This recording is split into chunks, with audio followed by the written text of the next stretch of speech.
अब हम बात कर लेते हैं क्वेश्चन नंबर 18 के बारे में। तो क्वेश्चन नंबर 18 में हमें जो दे रखा है वो है question for what value of lambda is the function defined by f x equal to, ये फंक्शन है कंडीशन ये दे रखी है उसने, is continuous at x equal to 0, यानी फंक्शन एक्स इक्वल टू 0 पर कंटिन्यूस है तो लैम्डा की वैल्यू क्या होगी, और अगर 1 पर कंटिन्यूस है तो लैम्डा की वैल्यू क्या होगी। तो हमें लैम्डा की वैल्यू कंफर्म करनी है। तो सबसे पहले बात कर लेते हैं at x equal to 0, at x equal to 0। और हमें ये भी मालूम है जब एक्स इक्वल टू 0 को कंसीडर करते हैं तो हमें एक्स इक्वल टू 0 पर दो फंक्शन उसने दे रखे हैं, एक तो ये वाला दे रखा है, एक ये वाला दे रखा है। इसका मतलब ये हुआ कि हमें LHL RHL दोनों का इस्तेमाल करना पड़ेगा। तो यहाँ पर जब एक्स इक्वल टू 0 पर फंक्शन कंटिन्यूस है तो इसका मतलब ये होगा LHL equal to RHL equal to F0, यानी उस पॉइंट पर फंक्शन की जो वैल्यू है वो भी इक्वल होगी LHL RHL के इक्वल। तो LHL में हम करते हैं limit extending to 0 negative fx,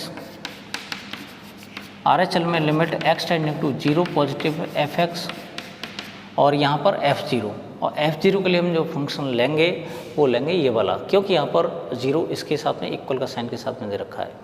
तो यहाँ पर ये हो जाएगा lambda into 0 square minus 2 into 0। तो limit extending to 0 negative, LHL में हमें जो फंक्शन लेना वो ये वाला लेना है। तो ये जाएगा लिमिट एक्सटेंडिंग टू 0 नेगेटिव, और ये हो जाएगा lambda into x square minus 2x equal to limit extending to 0 positive में हमें x की वैल्यू 0 से ग्रेटर के लिए हमें ये फंक्शन मिलेगा 4x प्लस 1। तो limit extending to 0 positive 4x plus 1, और ये हो जाएगा लैम्डा इंटू, और इन दोनों को सॉल्व करेंगे तो हमें मिल जाता है 0। अब यहाँ पर इसकी लिमिटिंग वैल्यू फाइंड करते हैं। तो ये हो जाएगा lambda into 0 square minus 2 into 0 equal to, यहाँ वैल्यू फाइंड करेंगे तो ये जाएगा 4 इंटू 0 प्लस 1 इक्वल टू 0, क्योंकि लैम्डा का 0 में इंटू करेंगे तो हमें 0 मिल जाएगा। अब यहाँ इसको सॉल्व करते हैं, ये भी 0 मिल जाएगा, तो इसका इसमें इंटू करेंगे 0, और ये जो सॉल्व होगा इसकी वैल्यू 1 और इसकी वैल्यू 0। और ये कंडीशन कभी भी ट्रू हो ही नहीं सकती, क्योंकि 1 कभी भी 0 के इक्वल नहीं होगा, विच इज नॉट ट्रू, यानी ये कंडीशन ट्रू नहीं है। It implies for any value of lambda function is not continuous at x equal to 0, यानी x, हम यहाँ पर लैम्डा की वैल्यू कुछ भी पुट करें तो उस कंडीशन में x इक्वल टू 0 पर फंक्शन कंटिन्यूस नहीं होगा। अब बात कर लेते हैं हम एट x इक्वल टू 1 की। अब x इक्वल टू 1 पर देख लेते हैं, एट x इक्वल टू 1, तो 1 पर हमें मालूम है हमें एक ही फंक्शन दे रखा है 4x प्लस 1। कहने का मतलब ये हुआ कि जो x इक्वल टू 1 है वो 0 से ग्रेटर है, और 0 से ग्रेटर के लिए हमें जो फंक्शन दे रखा है वो दे रखा है fx प्लस 1।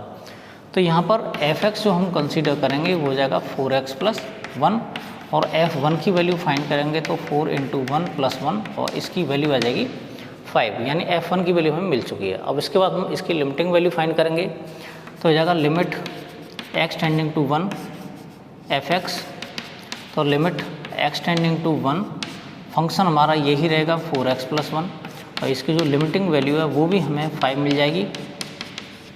तो हमने देखा कि x इक्वल टू 1 पर फंक्शन की वैल्यू 5 है और लिमिटिंग वैल्यू है वो भी 5 है। Here f1 equal to limit extending to 1 fx, और दोनों की वैल्यू 5 दे रखी है। सो फॉर एवरी लैम्डा, यानी लैम्डा की कोई भी वैल्यू उससे कोई फ़र्क नहीं पड़ा, क्योंकि यहाँ पर लैम्डा को कंसीडर किया ही नहीं जा रहा है इस वाले फंक्शन के लिए। तो for every lambda f is continuous at x equal to 1। तो हमने देखा यहाँ पर लैम्डा की कुछ भी वैल्यू हो तो फंक्शन x इक्वल टू 1 पर कंटिन्यूस होगा, और यहाँ पर लैम्डा की वैल्यू कुछ भी हो x इक्वल टू 0 पर फंक्शन कंटिन्यूस नहीं होगा। क्वेश्चन नंबर 19 जो दे रखा है उसमें एक ऐसा फंक्शन है जिसमें ये है अलजेब्रिक फंक्शन, और ये हमें दे रखा है ग्रेटेस्ट इंटीजर फंक्शन। तो दोनों का जो कॉम्बिनेशन है उसके बारे में पूछ रहा है कि प्रूफ करो कि ये जो फंक्शन है हमारे पास ये इंटीग्रल पॉइंट्स पर डिसकंटिन्यूस होगा। तो इंटीग्रल पॉइंट्स आप लोग जानते हैं, जैसे x की वैल्यू हम जो भी लेते हैं वो सब के सब इंटीजर्स होंगे, चाहे नेगेटिव इंटीजर्स हों, पॉजिटिव इंटीजर्स हों, ज़ीरो हो, कुछ भी हो, लेकिन सबके सब इंटीजर्स होंगे। ठीक है। अब यहाँ पर जो ग्रेटेस्ट इंटीजर फंक्शन है उसकी आप लोगों को इसमें एक प्रॉपर्टी की ज़रूरत पड़ेगी। मैं प्रॉपर्टी आपको बता दे रहा हूँ, आप लोग उसका ध्यान रखना। If x belongs to integer, अगर x कोई इंटीजर है तो उस कंडीशन में क्या होगा, f(x) की जो वैल्यू होगी वो एग्जैक्ट वही मिलेगी हमें। अगर यहाँ पर इंटीजर दे रखा है तो इंटीजर ही मिलेगा। लेकिन होता क्या है, अगर f(x माइनस h) फाइंड करते हैं, यानी x में से कुछ माइनर सा पार्ट हम माइनस कर लेते हैं, तो हमें इसकी जो वैल्यू मिल जाती है वो मिल जाती है x माइनस 1। अगर f(x प्लस h) फाइंड करते हैं तो ये हो जाएगा x प्लस h, इसकी वैल्यू हो जाएगी हमारे पास x। इन दो प्रॉपर्टीज़ का आप लोगों को ध्यान रखना पड़ेगा। इसके लिए मैं एक सेपरेट वीडियो बनाने वाला हूँ क्लास 11th के लिए, आप लोग उसको जाकर देख लीजिएगा। तो यहाँ पर सबसे पहले हम क्या करते हैं, हमें प्रूफ करना है कि जो फंक्शन है वो कंटिन्यूस नहीं होगा किसी भी इंटीग्रल पॉइंट पर। ठीक है ना। तो यहाँ पर सबसे पहले हम क्या करेंगे, LHL फाइंड करेंगे। Late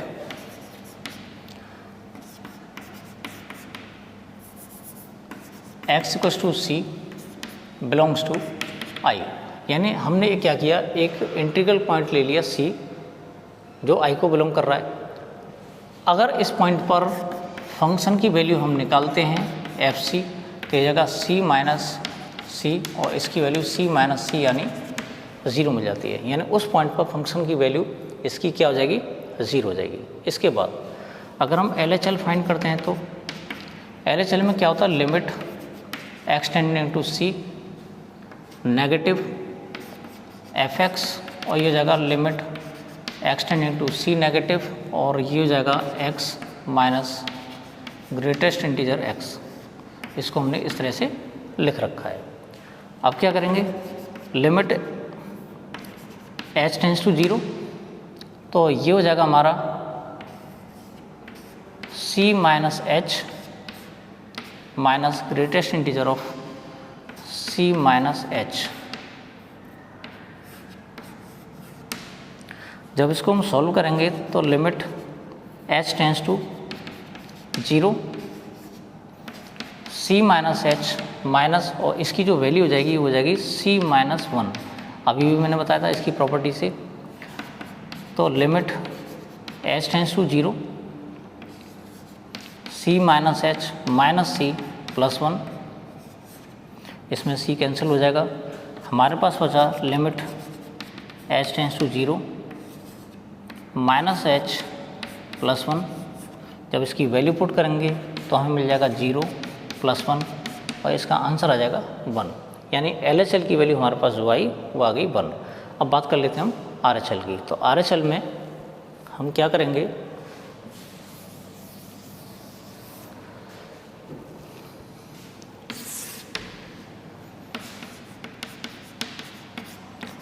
limit x tending to c positive, और हमारे पास जो फंक्शन होगा वो इस बार भी यही रहेगा। ये हो जाएगा x minus greatest integer x, इस तरह से। यहाँ पर हम क्या करेंगे, limit x tending to c positive के लिए ये हो जाएगा h टेंड्स टू 0, और ये हो जाएगा c प्लस h माइनस, और ये हो जाएगा हमारे पास c प्लस h। अब इसकी जो वैल्यू हो जाएगी लिमिट h टेंड्स टू 0, जब इसको सॉल्व करेंगे तो ये तो c प्लस h रहेगा, लेकिन प्रॉपर्टी के हिसाब से इसकी जो वैल्यू होगी वो c हो जाएगी, इससे ये कैंसिल हो जाएगा। लिमिट h टेंड्स टू 0, हमारे पास बचा h और इसकी वैल्यू हो जाएगी 0। तो हमने यहाँ पर एक बात नोटिस की कि LHL की वैल्यू 1 है और RHL की वैल्यू 0 आ रही है। जब दोनों वैल्यूज कोइंसाइड नहीं कर रही तो इसका मतलब ये हो जो फंक्शन होगा वो कंटिन्यूस नहीं होगा। Since LHL not equals to RHL, it implies at x equals to c f is discontinuous. कहने का मतलब है हम कोई सा भी इंटीग्रल पॉइंट लें तो उस पॉइंट पर फंक्शन जो होगा वो डिसकंटिन्यूस होगा, यानी कंटिन्यूस नहीं होगा। क्वेश्चन नंबर 20 में is the function f x equal to x square minus sine x plus 5 continuous at x equal to pi. हमें कंफर्म करना है कि एक्स इक्वल टू पाई पर जो गिवन फंक्शन है वो कंटिन्यूस है या नहीं है। तो सबसे पहले क्या करते हैं, सॉल्यूशन में एफ पाई निकालते हैं, यानी उस गिवन पॉइंट पर फंक्शन की वैल्यू फाइंड करेंगे।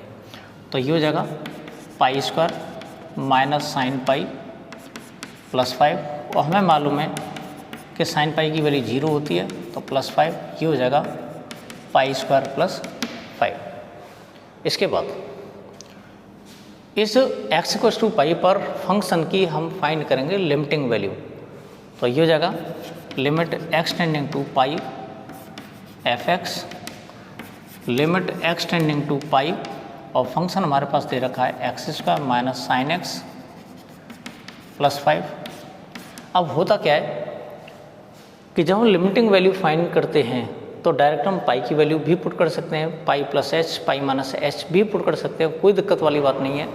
तो यहाँ पर हम क्या करेंगे, ये हो जाएगा pi square minus sine pi और प्लस 5, ये हो जाएगा पाई स्क्वायर माइनस 0 प्लस 5, और इससे हमें मिलने वाला है पाई स्क्वायर प्लस 5।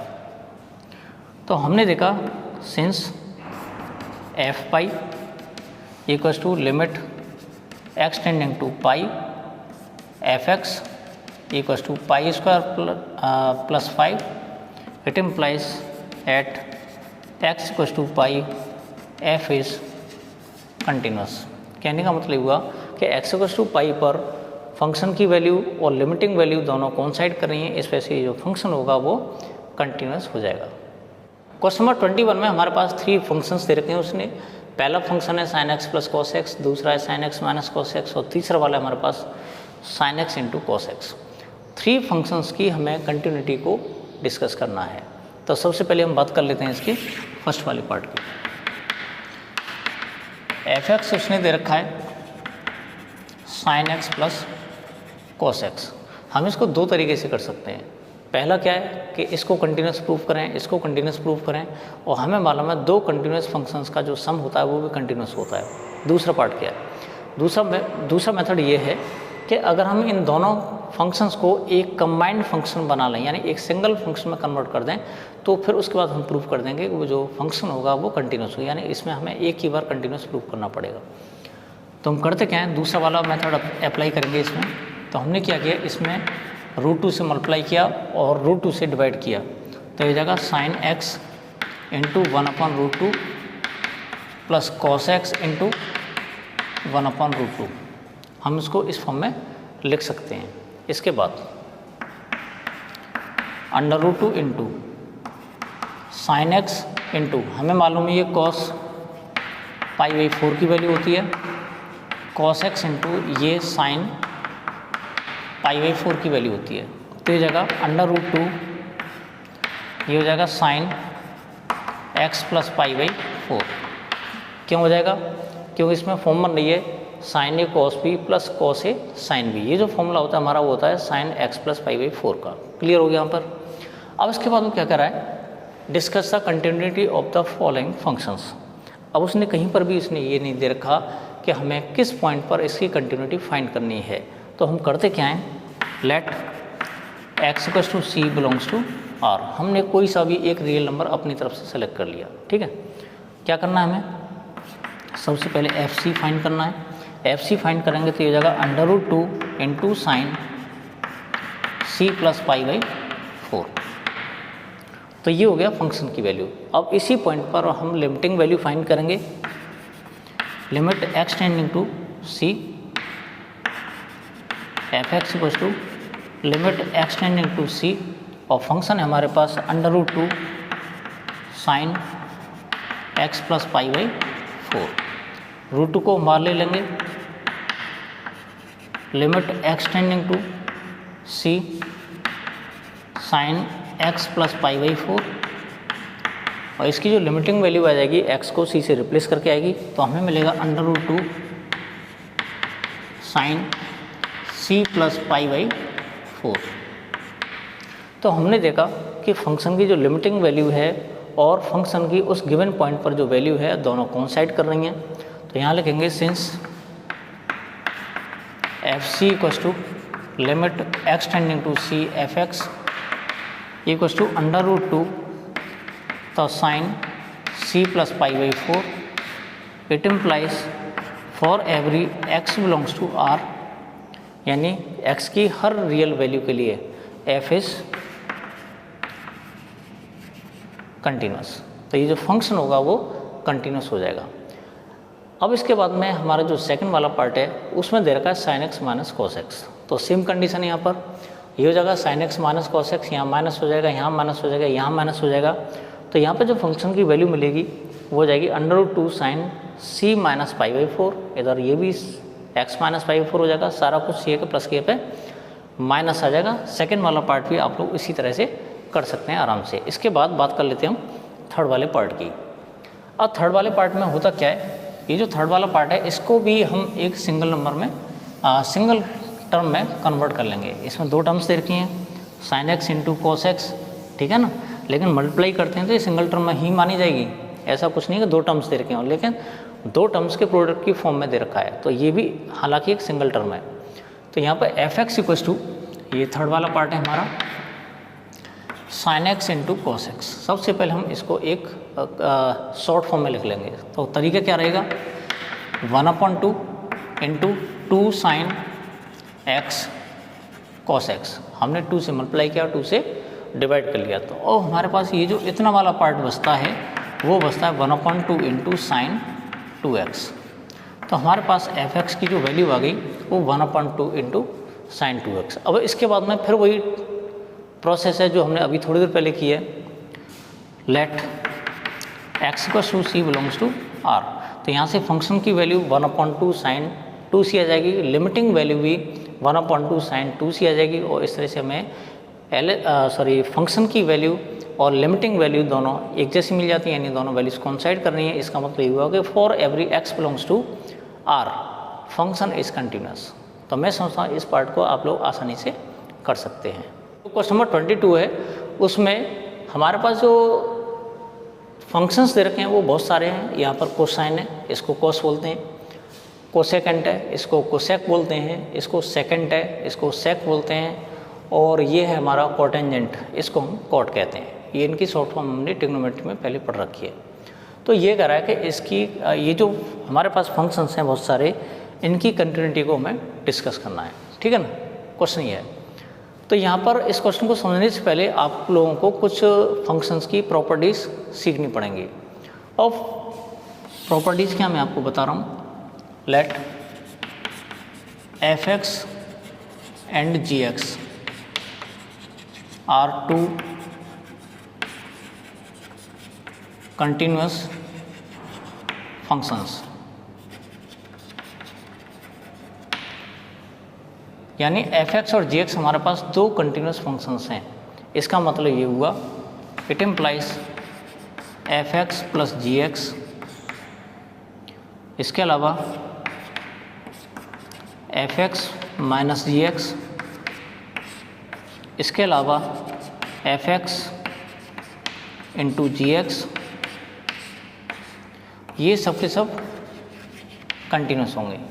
ये तीनों जो टर्म्स हैं ये क्या होंगे, कंटिन्यूस होंगी। यानी कंटिन्यूस फंक्शंस का जो सम है वो कंटिन्यूस होगा, डिफरेंस कंटिन्यूस होगा, और जो प्रोडक्ट है वो भी कंटिन्यूस होगा। लेकिन जब बात करते हैं डिवाइड की, तो डिवाइड में होता क्या है, या तो एफ एक्स अपॉन जी एक्स हो तो ये कंटिन्यूस होगा, लेकिन कंडीशन ये है कि जी एक्स की वैल्यू 0 के इक्वल नहीं होनी चाहिए।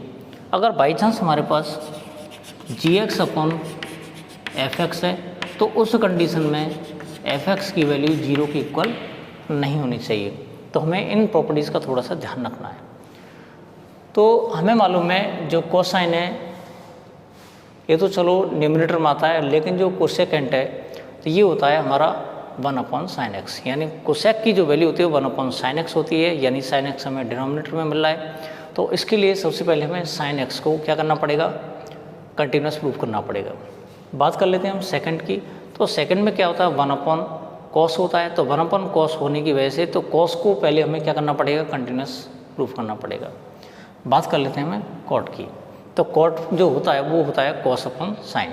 तो कॉस अपन साइन का मतलब डिवाइड वाली फॉर्म बन रही है, तो डिवाइड वाली फॉर्म में भी हमें इसमें प्रूव करना पड़ेगा कि जो साइन एक्स होगा वो कंटिन्यूस फंक्शन होगा और साइन एक्स की वैल्यू 0 के इक्वल हमें नहीं लेनी है। तो यहाँ पर मैं थोड़ा सा और आपको याद दिला देता हूँ कि जो कोसेकेंट है, जिसे हम कोसेक कहते हैं, कोसेक एक्स कह सकते हैं, इसकी वैल्यू साइन एक्स होती है। इधर सेक जो होता है sec x equal to 1 cosec x होता है, और इधर कॉट एक्स जो होता है वो होता है cos x upon sine x. ये आप लोगों को अच्छी तरह से मालूम है। यहाँ पर हमें एक बात का ध्यान रखना होता है कि जो कोसेक एक्स है वो सिर्फ तभी डिफाइंड होता है जब साइन एक्स की वैल्यू साइन एक्स की वैल्यू 0 के इक्वल नहीं होगी। यानी हम इन दोनों फंक्शंस की बात कर रहे हैं। इन दोनों फंक्शन के लिए साइन एक्स की जो वैल्यू है वो 0 के इक्वल नहीं होनी चाहिए। इसका मतलब ये भी है कि एक्स की वैल्यू n पाई नहीं होनी चाहिए। ये प्रॉपर्टी आप लोग 11th क्लास में पढ़ चुके हैं। अब बात कर लेते हैं इसकी। सेक एक्स की वैल्यू ये 1 कॉस है, तो sec x equal to 1 cos x है। तो यहाँ पर कॉस एक्स की वैल्यू 0 के इक्वल नहीं होनी चाहिए। ये तभी सेक डिफाइंड होगा जब कॉस एक्स की वैल्यू 0 के इक्वल नहीं है। तो इसका मतलब ये हुआ कि एक्स की जो वैल्यू होगी वो 2n+1 π/2 नहीं होनी चाहिए, यानी π/2 का ऑड मल्टीपल नहीं होनी चाहिए। तो हमें इतनी सारी प्रॉपर्टीज़ का यूज़ करना पड़ेगा इनकी कंटिन्यूटी को डिस्कस करने के लिए। तो मैं सोचता हूँ इन प्रॉपर्टीज़ को आप नोट कर लेंगे। आगे प्रॉपर्टी बहुत सारे क्वेश्चंस में इनकी ज़रूरत पड़ने वाली है। आप लोग please note down this properties. अब इसके बाद बात कर लेते हैं हम क्वेश्चन के आगे वाले पार्ट के बारे में।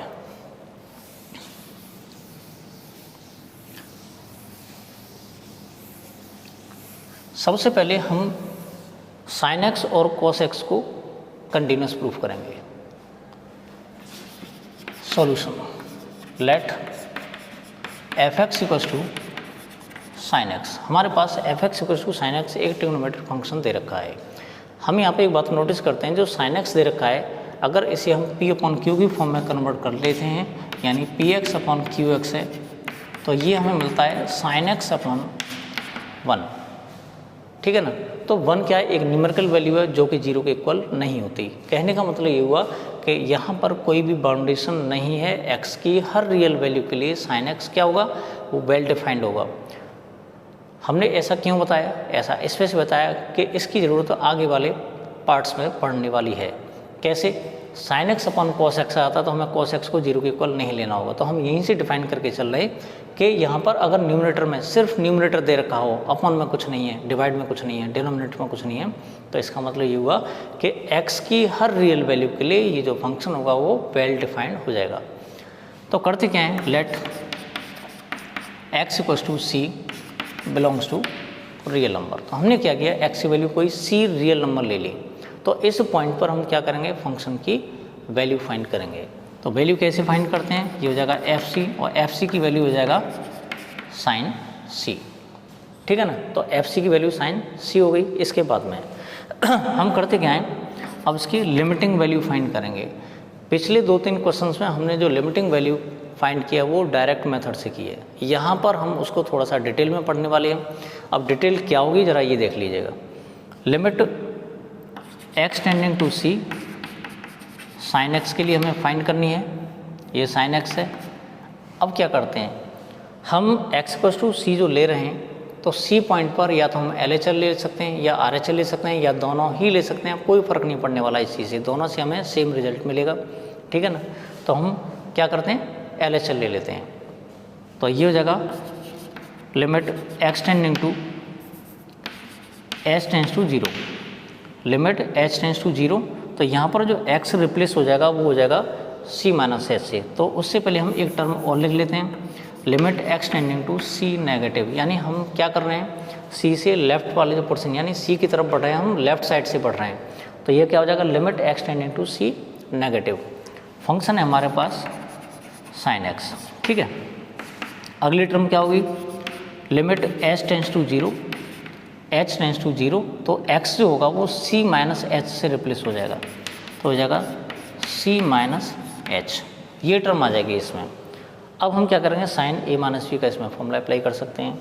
तो जैसे ही साइन a माइनस b का फॉर्मूला अप्लाई करते हैं तो sine limit h tends to 0 और ये जाएगा sine c into cos h minus cos c sine h, ये टर्म हमें मिल जाती है। अब इसके बाद में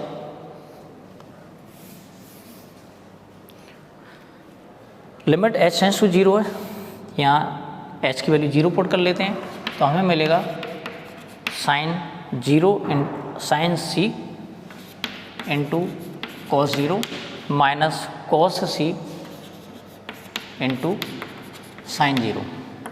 तो साइन c इंटू इसकी जो वैल्यू होगी वो 1 होगी, कॉस 0 की वैल्यू 1 होती है, माइनस कॉस c इंटू इसकी वैल्यू होती है 0, तो ये टर्म हो जाएगी ख़त्म। तो हमारे पास बचा क्या, साइन c।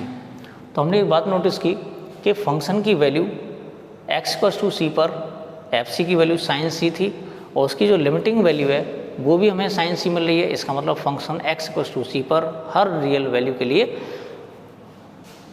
कंटिन्यूस होगा। Since fc equals to limit extending to c fx equals to sin c, it implies at x equals to c for every c belongs to real number f is continuous, यानी जो function होगा वो continuous होगा। Same condition किसके लिए, same condition हमारी cos x के लिए। जैसे अगर इसी फंक्शन को fx equals to cos x ले लेते हैं तो at x equals to c belongs to real number, तो यहाँ पर ये साइन x की पे हम cos x ले लेंगे, x इक्वल्स टू c ले लेंगे, c बिलोंग्स टू r, तो यहाँ पर fc की वैल्यू cos c मिल जाएगी। यहाँ पर फंक्शन की वैल्यू हो गई, लिमिटिंग वैल्यू इसी तरह से फाइंड करेंगे तो यहाँ पर हो जाएगा cos c माइनस s, तो cos a cos b plus sine a sine b, ये वाला फॉर्मूला अप्लाई करेंगे। फॉर्मूला अप्लाई करने के बाद में हमें फिर दोबारा यहाँ पर क्या मिल जाएगा, cos c मिल जाएगा। तो हमने देखा कि फंक्शन की वैल्यू और लिमिटिंग वैल्यू दोनों कोइंसाइड कर रही हैं, तो इस वजह से जो cos c है वो भी क्या हो जाएगा, ये भी कंटिन्यूस फंक्शन हो जाएगा। तो हमारे पास दो फंक्शंस कंटिन्यूस हो गए, ठीक है। अब हम बात करेंगे किसकी, बाकी बचे हुए पार्ट्स की।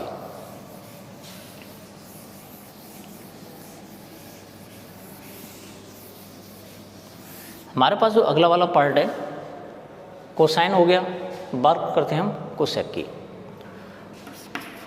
एफ एक्स इक्वल टू हमारे पास ये दे रखा है कोसेक एक्स, और कोसेक हमें मालूम है 1 अपॉन साइन एक्स है। तो यहाँ पर हम एक कंडीशन लिखेंगे, here F X is defined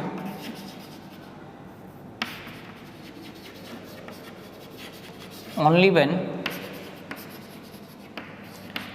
sign X not equals to 0, यानी जो कोसेक एक्स है वो तभी डिफाइंड होगा जब 1 अपॉन साइन एक्स है ना, उसमें साइन एक्स की वैल्यू 0 के इक्वल नहीं होगी। जब एक्स की वैल्यू, जब साइन एक्स की वैल्यू 0 के इक्वल नहीं है तो इसका मतलब ये हुआ एक्स की जो वैल्यू होगी वो n पाई नहीं होनी चाहिए, ठीक है। अब इसके बाद में यहाँ देखते हैं साइन एक्स है वो x इक्वल टू n पाई को छोड़कर बाकी सब के लिए क्या होगा, कंटिन्यूस फंक्शन है।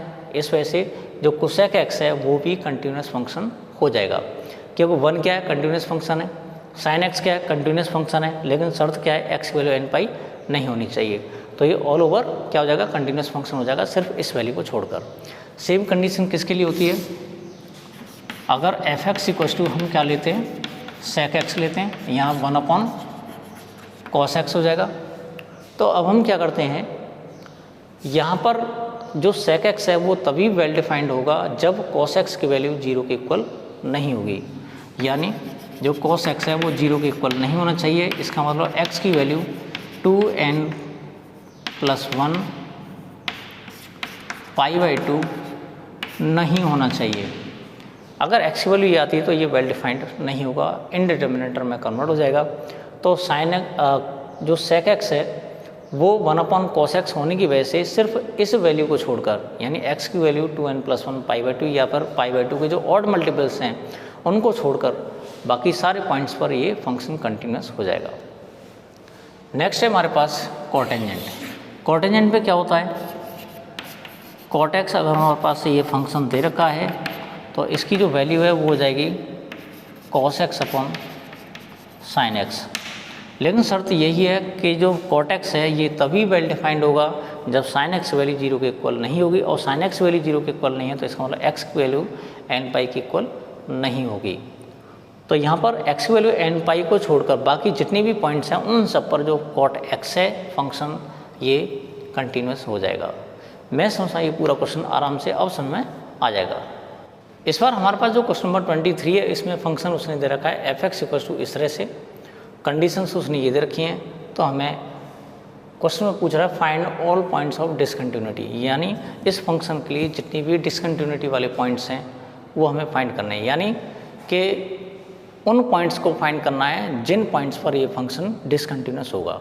ठीक है, तो यहाँ पर हमारे पास तरीका क्या रहेगा कि 0 पर हमें दो फंक्शंस दे रखे हैं, यहाँ पर हम LHL RHL का इस्तेमाल कर लेंगे। उसके अलावा एक पॉइंट ऐसा लेंगे जहाँ पर x की वैल्यू 0 से स्मॉलर होगी, एक पॉइंट ऐसा लेंगे जहाँ पर x की वैल्यू 0 से ग्रेटर होगी। तो यानी हम इसके 3 पार्ट्स करेंगे, यानी हम इसको 3 पार्ट में डिवाइड कर लेंगे। तरीका क्या है, व्हेन, ये केस फर्स्ट है, व्हेन x < 0। तो हमने क्या किया कि x की वैल्यू ले ली जो 0 से स्मॉलर है। Let x = c < 0। तो x की वैल्यू c लिए जो 0 से स्मॉलर है। अब कितनी स्मॉलर है हमें नहीं मालूम, तो यहाँ पर fc की वैल्यू क्या हो जाएगी, ये हो जाएगी sin c/c। देखिए ज़रा, क्या हमने x की वैल्यू c ली है, तो यहाँ पर जो फंक्शन हम सेलेक्ट करेंगे वो होगा sin x/x, क्योंकि x की वैल्यू 0 से स्मॉलर है। तो यहाँ पर fc की वैल्यू sin c/c हो जाएगी। अब इसके इसी पॉइंट पर लिमिटिंग वैल्यू फाइंड करते हैं, limit x tending to c, ये हो जाएगा sin x/x, तो ये जाएगा sin c/c। तो हमने देखा कि fc की वैल्यू और फंक्शन की जो लिमिटिंग वैल्यू है वो sin c/c है, जो कोइंसाइड कर रही है। It implies when x < 0 function is continuous, यानी जो फंक्शन है वो कंटिन्यूस हो जाएगा। अब बात कर लेते हैं अगले वाले पार्ट की, केस सेकंड, व्हेन x = 0। जब x की वैल्यू 0 है तो हमने बताया था x की वैल्यू 0 पर दो उसने फंक्शन से रखे हैं, ये LHL के लिए काम करेगा और ये करेगा RHL के लिए। तो सबसे पहले x = 0 पर हम जो फंक्शन है वो डिसाइड कर लेते हैं। तो x = 0 यानी x के साथ में इक्वल का साइन आ रहा है 0 के साथ, तो हम ये वाला फंक्शन डिसाइड करेंगे x + 1। तो यहाँ पर f0 की जो वैल्यू होगी 0 + 1, यानी इसकी वैल्यू आ जाती है 1। इसके बाद LHL फाइंड करेंगे। LHL में limit x tending to 0 negative, और 0 नेगेटिव मान लो 0 से छोटा, तो 0 से छोटे का मतलब हमें फंक्शन ये लेना पड़ेगा। तो ये हो जाएगा sin x/x। यहाँ पर आकर थोड़ा सा मामला गड़बड़ हो जाता है, हम डायरेक्ट इस तरह से 0 के लिए अप्लाई नहीं कर सकते। हम अब इस्तेमाल करेंगे सैंडविच थ्योरम का यूज़, सैंडविच थ्योरम का इस्तेमाल करेंगे इसमें। तो होगा क्या, limit h tends to 0 sin 0 - h/0 - h, हम इसको इस फॉर्म में लिख लेंगे। तो ये जाएगा limit h tends to 0 sin -h/-h। अगले स्टेप में limit h tends to 0 -sin h/-h, minus से माइनस कैंसिल। अब limit h tends to 0 sin h/h जो होता है सैंडविच थ्योरम से इसकी वैल्यू 1 होती है। तो हमने देखा कि LHL की वैल्यू 1 मिल गई हमें। सेम कंडीशन किसके लिए, RHL के लिए। RHL में क्या होता है, limit x tends to 0 positive sine X upon X. तो कंडीशन हमारी जो बनेगी limit H tends to 0 sine 0 plus H upon 0 plus H. तो ये ऑलरेडी हमारे पास क्या बन जाएगा, लिमिट एच टेंस टू 0 और ये जगह साइन एच अपॉन एच और इसकी वैल्यू 1 मिल जाती है। तो हमने एक बात नोटिस की, LHL की वैल्यू, RHL की वैल्यू और फंक्शन की वैल्यू तीनों कोइंसाइड कर रही हैं। तो इसका मतलब ये होगा इस x इक्वल टू 0 पर भी ये जो फंक्शन होगा वो कंटिन्यूस हो जाएगा। अब लास्ट केस बचता है इसका, वो बचता है जब x की वैल्यू 0 से ग्रेटर होगी। कि हमने 2 पॉइंट पर फाइंड कर लिया, एक तो 0 से स्मॉलर के लिए, एक 0 पर। अब फाइंड करेंगे हम 0 से ग्रेटर के लिए। तो 0 से ग्रेटर हमें जो फंक्शन मिलेगा वो हमें मिलेगा यहाँ से, यानी फंक्शन की जो वैल्यू होगी वो x+1 हो जाएगी। यहाँ लिखेंगे व्हेन x ग्रेटर देन 0, तो यहाँ पर जो फंक्शन होगा वो हो जाएगा x+1। फंक्शन की जो वैल्यू है वो हो जाएगी 0+1 यानी 1 हो जाएगी। Let x equal to c। लेकिन यहाँ पर हम एक गड़बड़ कर रहे हैं कि x की वैल्यू तो हमें 0 से ग्रेटर लेनी है, इस वजह से हम f0 फाइंड नहीं करेंगे, ठीक है ना। तो यहाँ पर let x equal to 0 greater than let x equal to c greater than 0, यानी c की वैल्यू हमने ऐसे लिए जो 0 से ग्रेटर है, 1 2 3 4 कुछ भी हो, ये हो सकता है यहाँ पर। तो हम क्या करेंगे, fc फाइंड करेंगे। तो fc की वैल्यू हमारे पास हो जाएगी c+1। अब इसकी लिमिटिंग वैल्यू फाइंड करेंगे, limit x tending to c x+1 के लिए। इस बार भी हमें c+1 मिल जाता है और ये जो वैल्यू दे रखी है वो fc की वैल्यू है।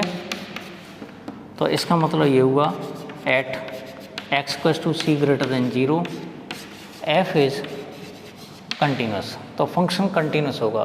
तो हमने 3 बातों में गौर किया इसमें। पहला क्या, जब x की वैल्यू 0 से स्मॉलर थी तब फंक्शन कंटिन्यूस था, जब x की वैल्यू 0 है तब फंक्शन कंटिन्यूस है। और हमने अभी अभी प्रूव किया ताज़ा कि जब x की वैल्यू 0 से ग्रेटर है तब भी फंक्शन कंटिन्यूस है। इसका मतलब ये हुआ there is no point of discontinuity for this function.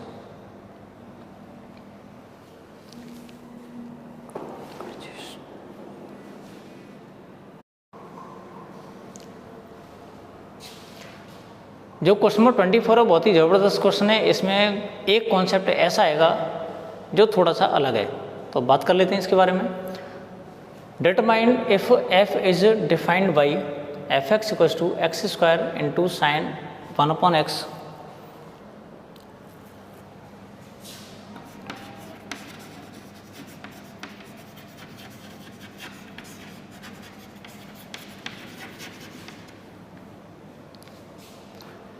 जो क्वेश्चन नंबर 24 है बहुत ही ज़बरदस्त क्वेश्चन है। इसमें एक पॉइंट ऐसा आएगा जहाँ पर थोड़ा सा ध्यान देने वाली ज़रूरत पड़ेगी, तो इस वजह से इसको आप लोग ध्यान से समझिएगा। क्वेश्चन है हमारे पास, determine if the function f is defined by, ये फंक्शन दे रखा है हमारे पास, इज कंटिन्यूस फंक्शन। तो हमें कन्फर्म करना है ये कंटिन्यूस फंक्शन होगा या नहीं होगा। सबसे पहले ये देख लेते हैं, जब x की वैल्यू 0 नहीं है उस कंडीशन में फंक्शन ये सेलेक्ट करना है, जब x की वैल्यू 0 है तो उस कंडीशन में फंक्शन की वैल्यू 0 लेनी है, ठीक है। सॉल्यूशन देख लेते हैं इसका। When x not equals to 0, जब फंक्शन x की वैल्यू 0 नहीं है उस कंडीशन में हमारा पास जो फंक्शन है वो हो जाएगा x² इंटू साइन 1/x, ठीक है। क्लियर है, यहाँ पर दे रखा है इसने। अब हम क्या करते हैं, उसी पॉइंट पर फंक्शन की वैल्यू फाइंड करते हैं। तो हमें मिलेगी c² इंटू साइन 1/c। अब उसके बाद में लिमिट फाइंड कर लेते हैं इसकी, limiting value, limit x tending to c, तो ये हो जाएगा f(x), limit x tending to c, function है हमारे पास x² इंटू साइन 1/x। इसकी जो वैल्यू हो जाएगी limit x tending to c, x² into यहाँ पर लिखेंगे limit x tending to c sine 1/x। तो ये हो जाएगा c² इंटू साइन 1/c। तो हमने देखा यहाँ पर लिमिटिंग वैल्यू और फंक्शन की वैल्यू कोइंसाइड कर रही है, ये एफ सी की वैल्यू भी है। It implies at x equal to C not equal to 0 F is continuous, यानी जो फंक्शन होगा ये कंटिन्यूस होगा जब x की वैल्यू 0 के इक्वल नहीं होगी। अब इसके बाद में हम बात कर लेते हैं इसके दूसरे वाले पार्ट के बारे में। दूसरा वाला पार्ट क्या है? व्हेन x इक्वल टू 0, यानी जब x की वैल्यू 0 उस कंडीशन में हमें इसकी कंटिन्यूटी फाइंड करनी है। तो हमें फंक्शन कौन सा लेना पड़ेगा? फंक्शन हो जाएगा हमारे पास 0। जब x की वैल्यू 0 है तो फंक्शन में क्या दे रखा है? 0। अब इसके बाद क्या करते हैं हम? अब इसके बाद हमें फाइंड करना है इसकी LHL और RHL। जब हम LHL लेते हैं, यहाँ लिखना पड़ेगा limit x tending to 0 negative fx, तो limit x tending to 0 negative, और हमारे पास जो फंक्शन है वो हो जाएगा x² इंटू साइन 1/x। ये पूरी बात क्लियर हो गई। हमें मालूम है कि जो साइन 1/x है इसकी वैल्यू -1 से लेकर 1 तक होती है जब x की वैल्यू 0 के इक्वल नहीं है, ठीक है ना। अब यहाँ पर कंडीशन क्या है? Limit x tending to 0 negative, exact 0 नहीं है, 0 से थोड़ा सा स्मॉलर है, तो उस कंडीशन में -1 less than equal to sine 1/x less than equal to 1 ये आ रहा है। हमने क्या किया, दोनों साइड को इसमें x² से मल्टीप्लाई कर लिया, तो ये जगह -x² less than equal to x² sine 1/x less than equal to x²। इसके बाद हमने क्या किया, लिमिट अप्लाई कर ली, limit x tending to 0 negative -x² less than equal to limit x tending to 0 negative x² sine 1/x less than equal to limit x tending to 0 negative x²। जब इसकी limiting value find करते हैं तो ये 0 हो जाता है, less than equal to limit x tending to 0 negative x² sine 1/x less than equal to 0। तो हमने देखा कि ये जो टर्म हमारे पास दे रखी है इसकी मैक्सिमम वैल्यू इसके हिसाब से 0 है, और यहाँ देखते हैं कि इसकी जो मिनिमम वैल्यू है वो भी 0 के इक्वल है। तो कहने का मतलब ये जो टर्म है हमें जो रिजल्ट देगी वो 0 के इक्वल देगी। एक बार इसको और देख लेते हैं। ये जो टर्म दे रखी है वो 0 से ग्रेटर या 0 के इक्वल है, ये जो टर्म है 0 से लेस देन या 0 के इक्वल है, तो उस कंडीशन में इसकी जो ऑल ओवर वैल्यू हम 0 कंसीडर करते हैं। तो इस बात को अगर हम यहाँ पे देखते हैं तो इसकी जो ऑल ओवर वैल्यू होगी वो हो जाएगी 0, x² into sine 1/x limit x tending to 0 के लिए इसकी वैल्यू क्या आ जाएगी 0। अब यहाँ पर सेम कंडीशन किसके लिए? RHL के लिए। यहाँ पर RHL अगर हम फाइंड करते हैं तो यहाँ पर limit x tending to 0 positive आ रहा है, x² इंटू साइन 1/x, इसकी वैल्यू भी हमें इसी तरह से क्या मिलेगी? 0 मिलेगी। तो हमने देखा कि LHL की वैल्यू, फंक्शन की वैल्यू, RHL की वैल्यू, तीनों की तीनों वैल्यूज कोइंसाइड कर रही हैं, और कोइंसाइड करने की वजह से इसका मतलब ये होगा फंक्शन x इक्वल टू 0 पर भी कंटिन्यूस होगा। तो हमने देखा जब x की वैल्यू 0 नहीं है तब भी फंक्शन कंटिन्यूस है, जब x की वैल्यू 0 है तब भी फंक्शन कंटिन्यूस है। इसका मतलब ये हुआ कि एक भी रियल नंबर ऐसा नहीं है जहाँ पर ये फंक्शन डिसकंटिन्यूस हो, यानी कंक्लूजन ये है कि ये फंक्शन कंटिन्यूस होगा। पिछले क्वेश्चंस में आप लोगों ने जितने भी कॉन्सेप्ट समझे हैं उन कॉन्सेप्ट्स के बेसिस पर ये जो क्वेश्चन है आप लोगों को थोड़ा सा ईजी लगेगा। तो बात कर लेते हैं हम क्वेश्चन नंबर 25 के बारे में। Examine the continuity of the function f where f is defined by fx equal to, ये फंक्शन की कंडीशन उसने दे रखी है कि जब x की वैल्यू 0 नहीं होगी तो उस कंडीशन में हमें sin x minus cos x function की वैल्यू लेनी है। जब x की वैल्यू 0 है तो उस कंडीशन में हमें फंक्शन की वैल्यू -1 लेनी है, ठीक है। तो सबसे पहले हम बात कर लेते हैं व्हेन x नॉट इक्वल टू 0, जब function x equal to not 0 के लिए हम कंसीडर करते हैं तो fx की वैल्यू हो जाएगी sin x minus cos x। Let x equals to C not equals to zero. हमने क्या किया, कोई भी एक रियल नंबर ले लिया जो जीरो के इक्वल नहीं है, तो एफ सी की वैल्यू क्या हो जाएगी, sine C minus cos C. अब इसकी लिमिटिंग वैल्यू फाइंड करते हैं, limit extending to C sine x minus cos X, ये भी वैल्यू हमें sine C minus cos C मिल जाती है, जो कि किसकी इक्वल है, एफ सी के इक्वल है। It implies at x equals to C not equals to zero F is continuous, यानी जो फंक्शन होगा वो कंटिन्यूस हो जाएगा। कब, जब एक्स की वैल्यू जीरो नहीं है। इसके बाद बात कर लेते हैं हम किसकी,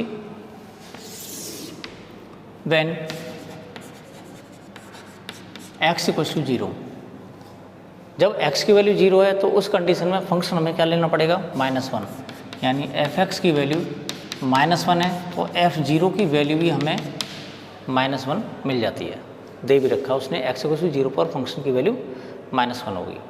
अब इसके बाद बात करते हैं हम LHL की। LHL की बात क्यों करेंगे, क्योंकि x इक्वल्स टू जीरो पर उसने दो फंक्शन हमें दे रखे हैं। अब LHL RHL के लिए हम दोनों बार ये वाला फंक्शन इस्तेमाल करेंगे, क्योंकि इसे तो हम एग्जैक्ट जीरो पर ही इस्तेमाल करेंगे। ये LHL के लिए इस्तेमाल होगा और यही RHL के लिए इस्तेमाल होगा। LHL का मतलब क्या है, जीरो से स्मॉलर नंबर्स, तो यानी यहाँ पर x की वैल्यू जीरो नहीं होगी। अब RHL में क्या लेते हैं, जीरो से ग्रेटर नंबर, तब भी x की वैल्यू जीरो नहीं होगी, तो फंक्शन दोनों बार हमें यही लेना पड़ेगा। तो यहाँ पर limit x tending to zero negative sine x minus cos x लेंगे, x tends to zero negative, function की वैल्यू लिमिटिंग वैल्यू फाइंड करेंगे तो ये जाएगा sine zero minus cos zero, sine zero की वैल्यू जीरो -1, ये -1 मिल जाता है हमें। बात कर लेते हैं हम RHL की। RHL में limit x tending to zero positive, function हमें यही लेना पड़ेगा sine x minus cos X, limiting value find करेंगे तो ये जाएगा sine zero minus cos zero, इसकी वैल्यू भी हमें 1 मिल जाएगी, क्योंकि कॉस जीरो की वैल्यू 1 होती है, -1 हो जाएगी, और ये 0 -1 यानी -1। तो हमने देखा LHL RHL और फंक्शन की जो वैल्यू है तीनों की तीनों कोइंसाइड कर रही हैं, और तीनों कोइंसाइड करने की वजह से फंक्शन क्या हो जाएगा, कंटिन्यूस हो जाएगा। कहाँ पर हो जाएगा, x इक्वल्स टू जीरो पर। तो पूरे क्वेश्चन में हमने एक बात नोटिस की कि जब x की वैल्यू जीरो नहीं है तो उस कंडीशन में भी फंक्शन कंटिन्यूस है, जब x की वैल्यू जीरो है तो उस कंडीशन में फंक्शन कंटिन्यूस है। तो यानी x की वैल्यू कोई भी हो, यानी x की हर रियल वैल्यू के लिए ये जो फंक्शन होगा वो कंटिन्यूस फंक्शन हो जाएगा। तो मिलते हैं अगले वीडियो में बाकी क्वेश्चंस के साथ।